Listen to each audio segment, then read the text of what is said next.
Today I will be doing a narrative speech on my miracle child. I would never have imagined that I would have children due to the fact that my childhood I vowed that I would never have children. But God saw differently and gave me a gift from Him. That was a miracle child. But first, let me take you back into time and let me show you how this miracle came into my life. It was January 1996. I used to work at the Mall of America, and I used to catch the bus every morning. My daily routine every morning was chocolate milk and white donuts. So one day catching the bus, I left the house, and the cold air hit me, and I got nauseated by the stomach, and I puked, and I was like, Toya, I keep getting sick every morning. She's like, girl, you pregnant? And I was like, no way, I cannot be possibly pregnant. So the next morning, I went to work, and instead of eating my donuts and milk on the bus, I ate at work, and then I puked again. And I was like, what is going on? Why am I keep puking every time I have my breakfast? And Toya's like, you pregnant? And I'm like, that's impossible that I could be pregnant. So then the next day it occurred again. And I was like, you know what? So we went to Planned Parenthood. And they said, soon as the urine specimen dropped on the tube, it was like, you're pregnant. Now, the first thing I said was, oh my God, my dad is going to kill me. So I was crying. I was like, I don't know what to do. So finally told my dad. My dad had his little say what parents say when kids get pregnant at that age. So let's go further in time.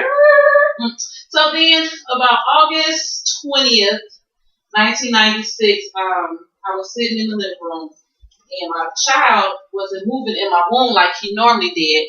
And so I called the nurse, and the nurse was saying, oh, how far are you? And I said, I think I'm about 36, 37 weeks. And she was like, that's natural. That's too big, and ain't enough room for him to move around. I was like, okay.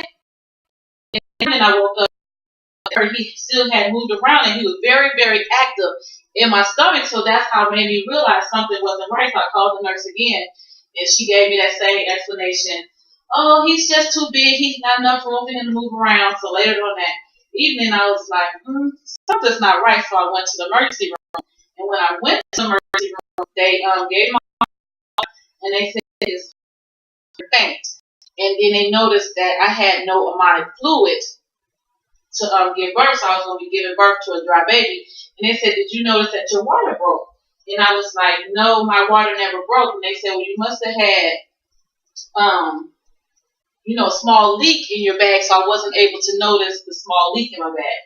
So I was like, oh my God, what am I going to do? So they were like, well, first of all, we're going to try to induce your labor. So as they were inducing me, the machine was all set up. They had me on IVs, the tubes.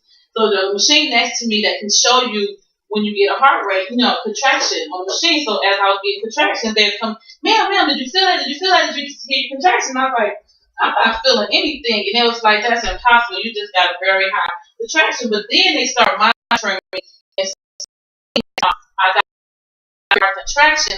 His heart rate would go down. And they was like, ma'am, we're going to have to give you an emergency C-section. And I was like, I got nervous. I got scared because I had never been cut on before. So I was like, Angie, which was my stepmother at the time, she was there. And I was like, what am I going to do? And she was like, well, you're going to have to either try again for tomorrow. And I was like, well, I really want my son to be a Leo. I'm a Leo. I wanted my son to be a Leo. I said, okay, let's do this today. So they was like, well, we're going to wait till tomorrow. And I was like, please, let's do it today. And they was like, man, we're going to try to induce you tomorrow. And then if that doesn't work, then we'll give you an emergency C-section. So the next day they tried again, and his heart rate kept going down and further down and further down. And so then they was like, we're going to give you an emergency C-section. They wheeled me in, and I got nervous. I was crying. And gave me shots in the medicine. I was numb. They were cutting on me, and I was like, I can feel that. And they was like, ma'am, that's impossible. As much as medication we gave you, there's no way you can possibly feel this. I was like, no, I can feel that. So they was like, well, we're going to have to put you to sleep. Never been put to sleep before. I was always had a mentor that could get put to sleep. You won't wake back up. So I was like, that's okay. I'll take it. I'll take the pain. Just cut the baby open, cut the baby out of me, and I'll just take the pain.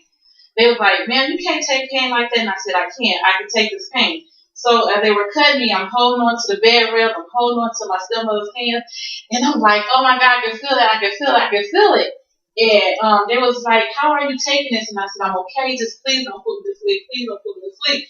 So as they cut me out, and they was pulling the baby out, they was like, oh my God. My umbilical cord was wrapped around my son's neck 3 times. And it was like, ma'am, the only way your child was able to make it in this world was because your umbilical cord was so long. So that's the only reason that he made it. And he was only 12 ounces. So that was my miracle because I know God saw better, wanted him here. And he had a gift from God. Thank you. All right. Woo!